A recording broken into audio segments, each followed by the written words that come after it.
Thanks, Glasgow Cordia. Taoiseach, the state's response to the latest COVID wave can be described as haphazard and somewhat chaotic. It lacks urgency, cohesion and rationality. This is particularly evident in the approach to antigen testing. It's more like Lanigan's ball, in again, out again, than fact-based and deliberative. As we now know, your government led pharmacists and retailers on a merry dance during negotiations to agree a subsidy for the tests before abruptly walking off the dance floor. Health Minister Stephen Donnelly, in a casual aside during a long interview yesterday, revealed a subsidy was no longer being contemplated, apparently because the market will provide. According to the Minister, you can get tests for €4 in certain supermarkets, so the state's role in making tests affordable has been replaced by the market, or has it, Taoiseach? There are a number of glaring problems with the state's hands-off approach to the provision of antigen tests. First, I want to address the issue of quality. Between June and early October alone, the EC rejected 160 separate applications from various producers of antigen tests, while 6 tests were removed altogether from the list during that time. Clearly, there are a lot of subpar tests out there, and there is no regulator for diagnostic tests in this country. The HPRA regulates medicines, but has no role in regulating antigen tests, nor does any other body, Taoiseach. While retailers may be supplying tests at somewhat reduced rates, what assurance does the state have that these tests have been subject to any kind of quality control and are reliable? Or does the individual's personal responsibility in the fight against COVID now extend to policing standards for antigen tests that may be on the market? It is also a reality that antigen tests at €3 or €4 each, when the advice is that they should be taken twice a week, is simply out of reach for many low and middle income workers who are already struggling to cope. Your Health Minister's glib advice that people should simply shop around for the best price, Taoiseach, is beneath contempt. So can you be clear, Taoiseach? First of all, is this government happy for those who don't live near large discount supermarkets to pay through the nose, no matter what their financial circumstances? Secondly, how does the state propose to ensure a consistent supply of affordable tests in the absence of having some role in their provision and supply? And thirdly, and probably most importantly, Taoiseach, does your government have any plans to regulate diagnostic tests, specifically antigen tests, or do you intend to foist responsibility for that work onto ordinary citizens also? First of all, the Deputy said that the government's response was haphazard and chaotic in general around the COVID response. I just would like to put that in context. I mean, over 8.1 million vaccines administered in Ireland, the highest vaccination rate in the European Union, at 93.4% of the adult population fully vaccinated.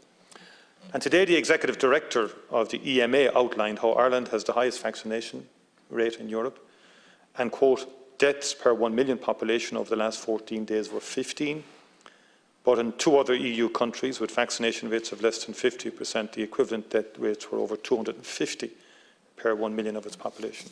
I would respectfully suggest to you, Deputy, that this country's and this government's performance on vaccination is anything but chaotic and haphazard. That's the first point.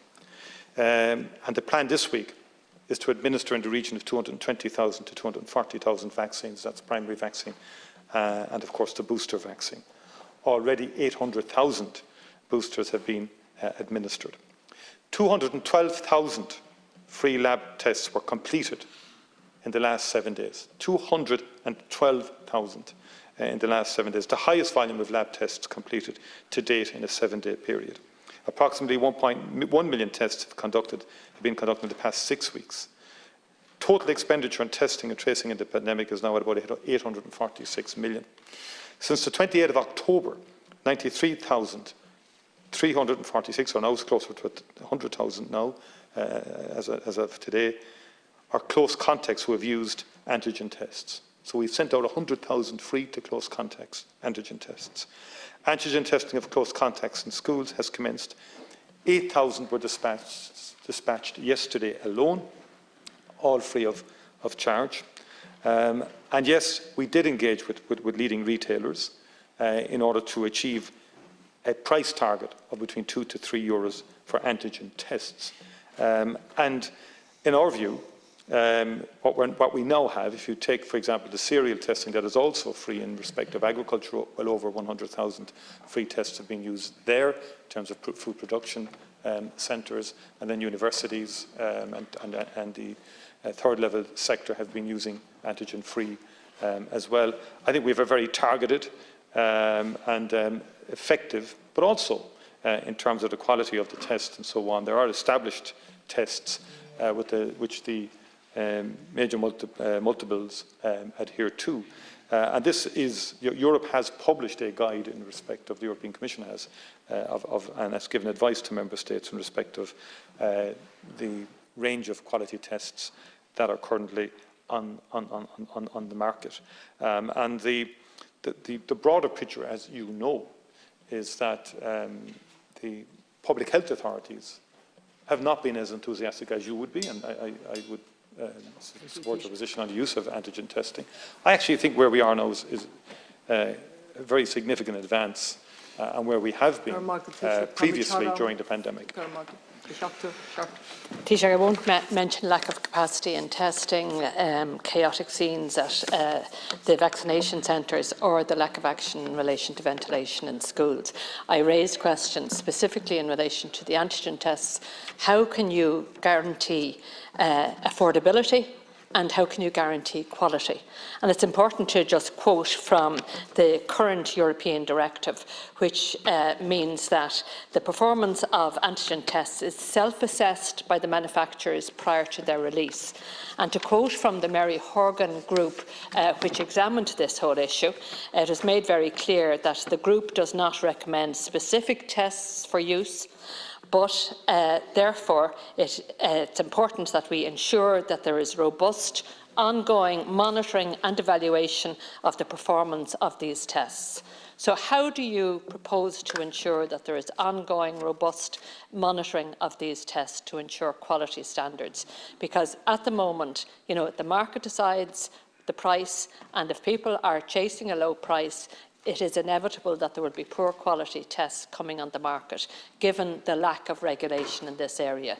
So how do you propose to ensure quality in relation to these tests and also affordability? Well, first of all, we're living in a very fast-moving pandemic. And no one suggested, nor did you at any stage, that we should, prior to utilisation of antigen testing, establish a regulatory framework governing them in advance. I mean, you've been an advocate for antigen testing for the last number of weeks. You've been of a view that it should be happening much faster, etc., etc. Now you've come back around to scrum to say, well, actually, slow down somewhat. No, you're saying, and don't have it as freely available on the basis of Do you not think we should have regulation? Of course, we need very strong communications around the type of tests that people should buy. But what's more important as well is that in key targeted areas like schools, like the food, where up to 130,000 free tests have been dispatched, where over 100,000, or close to 100,000 in terms of close contacts have been dispatched freely.